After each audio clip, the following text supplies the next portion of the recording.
Un autre concept qui est très, très important, et tous ces concepts-là fonctionnent ensemble, hein. Là, je vous fais un tour d'horizon des concepts les plus importants.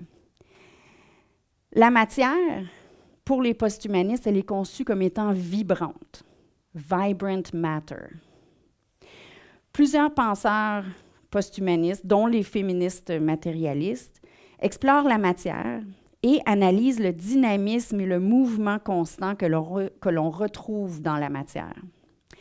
Et ça les amène, comme Jane Bennett, par exemple, à décrire l'enchevêtrement radical de tous les êtres qui sont toujours en relation. Tous les corps sont animés par une vitalité qui cause ce mouvement et ce dynamisme. Et selon Bennett, vous avez la citation ici, tous les corps sont parents. All bodies are kin. Ils sont parents, dans le sens où ils sont inextricablement enchevêtrés dans un réseau très dense de relations. Donc, quand je rencontre un objet, Jane Bennett raconte qu'elle se promène un matin, elle voit une bouche d'égout, il y a un remords, il y a un déchet, il y a elle, il y a la rue. Et elle dit, bien, ces objets-là que je rencontre, tout ce réseau-là matériel, c'est une relation entre tous ces êtres-là. Et cette matière-là, elle est vibrante, même si c'est un rat qui est mort, même si c'est un morceau de déchet qui est à côté. Tout ça est une expression de la vie. Et elle, en rencontrant cet assemblage-là, elle fait partie de cet assemblage-là, ça modifie son expérience, ça modifie son être quand elle rencontre ces éléments-là dans sa promenade. Donc,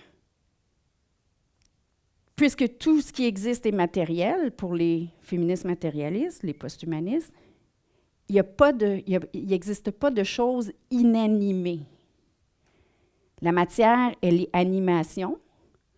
La matière, elle est vibrante et elle est vivante. Claire Colebrook, qui est une autre penseure post-humaniste, je vous donne plusieurs noms, comme ça vous pouvez aller vous chercher des lectures d'été après. Claire Colebrook, elle parle du vitalisme et elle dit que la matière et l'esprit, ils sont toujours en devenir. C'est un devenir qui est comme elle le dit, un always productive becoming, un devenir toujours productif.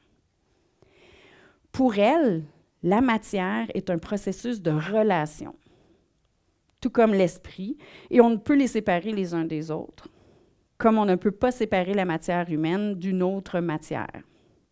La seule chose qui différencie la matière humaine, selon Colebrook, ce n'est pas la matérialité de la matière, mais plutôt le fait que la matière du corps humain est simplement celle qui peut se donner une forme elle-même.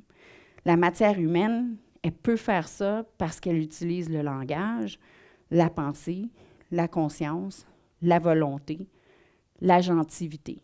Donc, comme matière, on a ces capacités-là, mais qui sont fondées dans une matière qu'on partage avec toute autre matière. C'est pas mal différent que chez Sartre, hein?